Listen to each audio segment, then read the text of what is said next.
रंग लाई नीतीश कुमार की विपक्षी एकजुटता की मुहिम। 12 जून को पटना में लगेगा महासियासी जमघट। बीजेपी के खिलाफ करेंगे शक्ति प्रदर्शन। विपक्षी एकजुटता पर बिहार के नेता प्रतिपक्ष विजय सिन्हा का तंज। विपक्ष का आगामी बैठक को बताया भ्रष्टाचारियों का जमावड़ा। तुष्टीकरण की राजनीति का लगाया आरोप।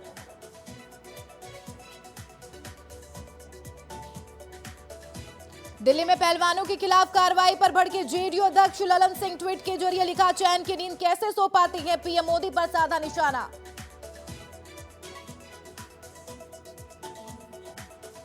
यूपी में खाली पड़ी विधान परिषद की 2 सीटों के लिए वोटिंग खत्म। जनता के साथ सीएम योगी और अखिलेश ने डाला वोट। ईवीएम में कैद हुए उम्मीदवारों की किस्मत।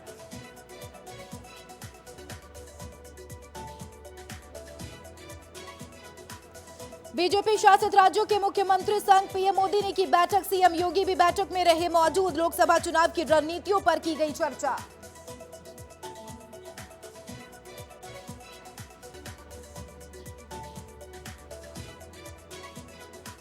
नमस्कार, आप देख रहे हैं टीएनपी न्यूज और मैं आपके साथ हूं चंदा यादव। शुरुआत करते हैं इस वक्त के खबरों की। बिहार के मुख्यमंत्री नीतीश कुमार विपक्ष को एकजुट करने की कवायद में लगे हुए हैं। वे पिछले कुछ हफ्तों के दौरान देश के कई विपक्षी नेताओं से मुलाकात कर चुके हैं। साथ ही उन्होंने कहा है कि पटना में सभी विपक्षी दलों की साझा बैठक बुलाई जाएगी और साल 2024 के लोकसभा चुनाव के पहले विपक्ष पटना से अपनी एकता को प्रदर्शित करेगा। लंबे समय से इस बात का इंतजार चल रहा था कि पटना में वह बैठक होगी कब। इसे लेकर अब स्थिति स्पष्ट होती दिख रही है। बताया जा रहा है कि पटना में 12 जून को इस बैठक के होने का अनुमान है। हालांकि अभी तक यह तय नहीं है कि किन राजनीतिक दलों ने बैठक में आने की सहमति जताई है।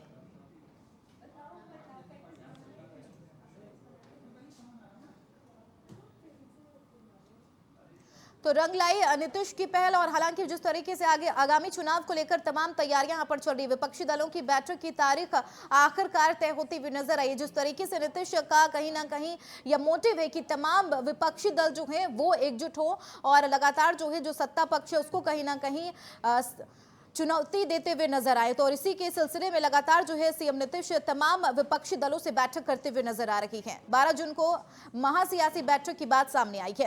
वहीं अगले साल चुनाव होने वाले हैं। लोकसभा चुनाव को लेकर सियासी बयानबाजी का दौर थमने का नाम नहीं ले रहा। नए संसद भवन के उद्घाटन के ठीक एक दिन बाद बीजेपी ने विपक्ष की जून महीने में होने वाली बैठक को लेकर तंज कसा है।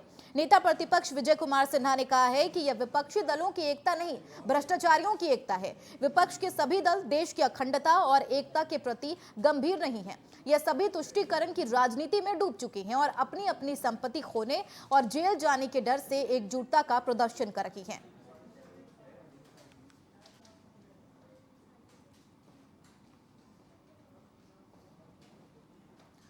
देश के नए संसद भवन के उद्घाटन में राज्यसभा के उपसभापति हरिवंश नारायण शामिल हुए थे और उन्होंने राष्ट्रपति उपराष्ट्रपति का संदेश भी पढ़ा था।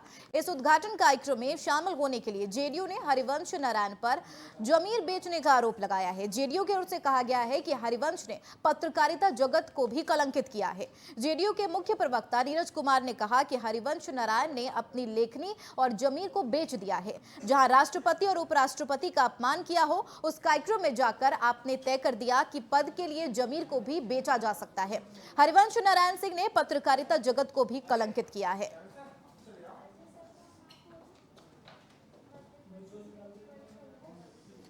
उधर जंतर मंतर पर पहलवानों पर हुई कार्रवाई पर विपक्ष सरकार पर लगातार हमला बोल रहा है। जेडीयू के राष्ट्रीय अध्यक्ष ललन सिंह ने प्रधानमंत्री नरेंद्र मोदी पर निशाना साधा। ललन सिंह ने ट्वीट कर पीएम मोदी से पूछा कि जो बेटियां देश के लिए मेडल जीती, आज पुलिस बल से उन्हीं बेटियों को घसीटवा रही हैं। आप रात में चैन की नींद आखिरकार सो कैसे पाती हैं? ललन सिंह ट्वीट कर लिखा कि प्रधानमंत्री नरेंद्र मोदी भारत की वही बेटियां हैं जिन्होंने देश के लिए मेडल जीता, विदेशों में बड़े शासन से तिरंगा लहराया और उसके बाद आपने इनके साथ तस्वीर जारी करवाकर बेटियों के सम्मान की बात की थी। लेकिन आज आपने पुलिस बल से उन्हीं बेटियों को तिरंगे के साथ घसीटवा रही हैं। आपकी सरकार के स्वीकृत के बाद भी आप रात में चैन की नींद आखिरकार कैसे सो पाते हैं?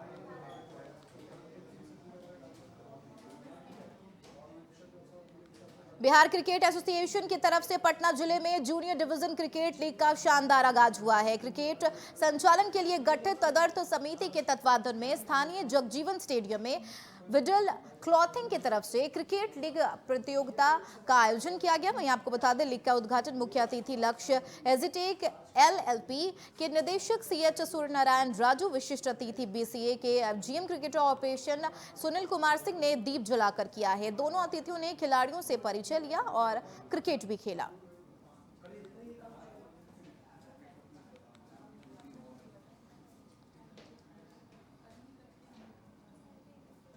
उधर छपरा के मांझी प्रखंड के नंदपुर से सन्यासी बाजार पर भारतीय हलदार किसान यूनियन की तरफ से किसान पंचायत का आयोजन किया गया है, जिसमें मुख्य अतिथि के रूप में बिहार और झारखंड के प्रदेश अध्यक्ष शैलेश कुमार गिरी और विशिष्ट अतिथि सारण प्रमंडल अध्यक्ष विनय कुमार शामिल हुए।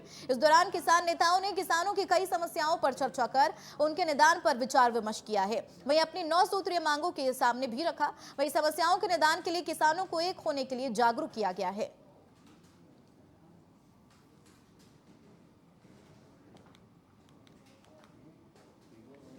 मैं डॉक्टर शैलेश कुमार गिरी, राष्ट्रीय मुख्य प्रवक्ता, बिहार झारखंड प्रदेश प्रभारी, भारतीय हलदर किसान यूनियन, बताना चाहता हूँ, सन्यासी बाजार नंदपुर में एक किसान पंचायत आयोजित की गई और किसान पंचायत बहुत ही सफल रही।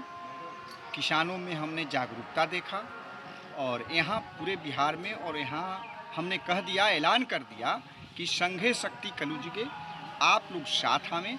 आपकी जितनी मांगे हैं 9 मांग पूरे बिहार में चलेगा, जिसमें किसान कर्ज माफ़ी, किसान के बच्चों का एजुकेशनल लोन माफ़, किसान के बच्चों को उच्च शिक्षा तकनीकी शिक्षा के लिए वित्तीय व्यवस्था सुनिश्चित कराना, टोल फ्री कराना, उनका ट्यूबवेल मुक्त करना, किसानों के कृषि हेतु ईंधन मुफ्त देना वगैरह वगैरह 9 मांगे इनका जो दिया गया है।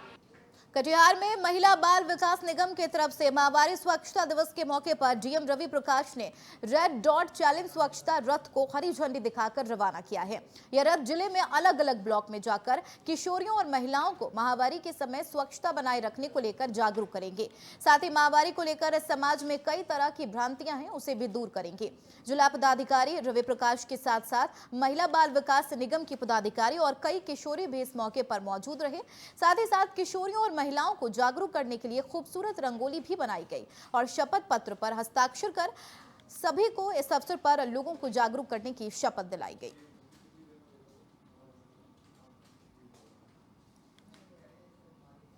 महिला एवं बाल विकास निगम के द्वारा माहवारी स्वच्छता दिवस, जो कि मेंस्ट्रुअल हाइजीन को लेकर के अवेयरनेस के लिए फैलाया जा रहा है, उसी से संबंधित यहाँ पर आज स्वच्छता रथ रवाना किया गया है और जिसमें सभी बच्चे और आईसीडीएस के भी ऑफिसर्स के द्वारा पार्टिसिपेट किया गया।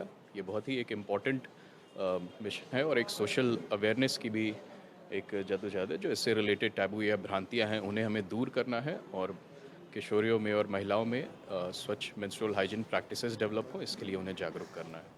खबर वैशाली जिले के महुआ थाना क्षेत्र में एक 35 साल की महिला संदिग्ध अवस्था में मृत पाई गई है। मृतक के परिजनों का कहना है कि दामाद ने फोन करके बताया कि बिजली का करंट लग गया और उसकी हालत गंभीर है, जिसके बाद घटना की जानकारी पर पूरा परिवार बेटी के ससुराल जा पहुंचा। वहां उन्होंने पाया कि महिला मृत पड़ी हुई है। उसके बाद घटना की जानकारी पुलिस को दी गई।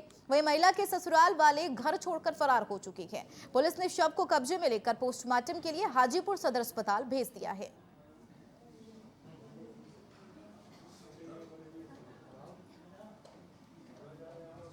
गया जिले के वजीरगंज थाना क्षेत्र के दखन गांव के पास एक अनियंत्रित ऑटो बाइक से टकरा गई, जिसमें ऑटो में सवार एक व्यक्ति की मौत हो गई है। मौत के बाद परिजनों में कोहराम मचा हुआ है। बताया जा रहा है कि व्यक्ति तिलक समारोह में शामिल होने के लिए ऑटो पर सवार होकर जा रहा था।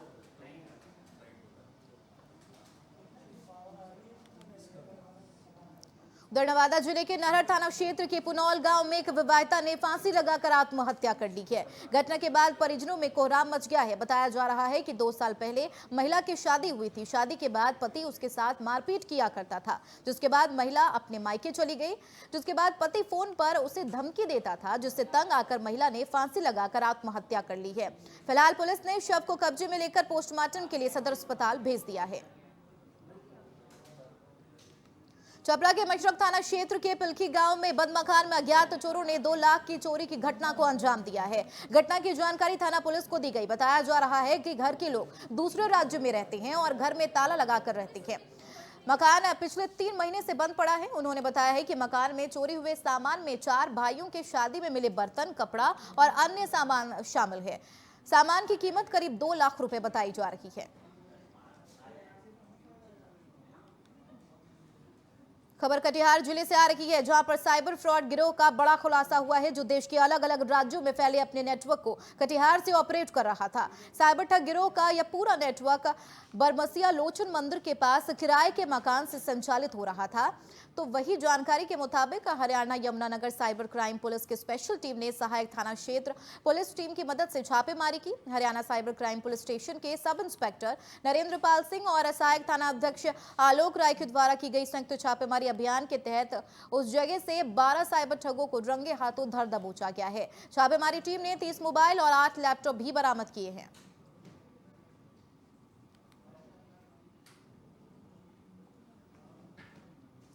इसी के साथ इस बुलेटिन में मेरे साथ इतना ही। नमस्कार।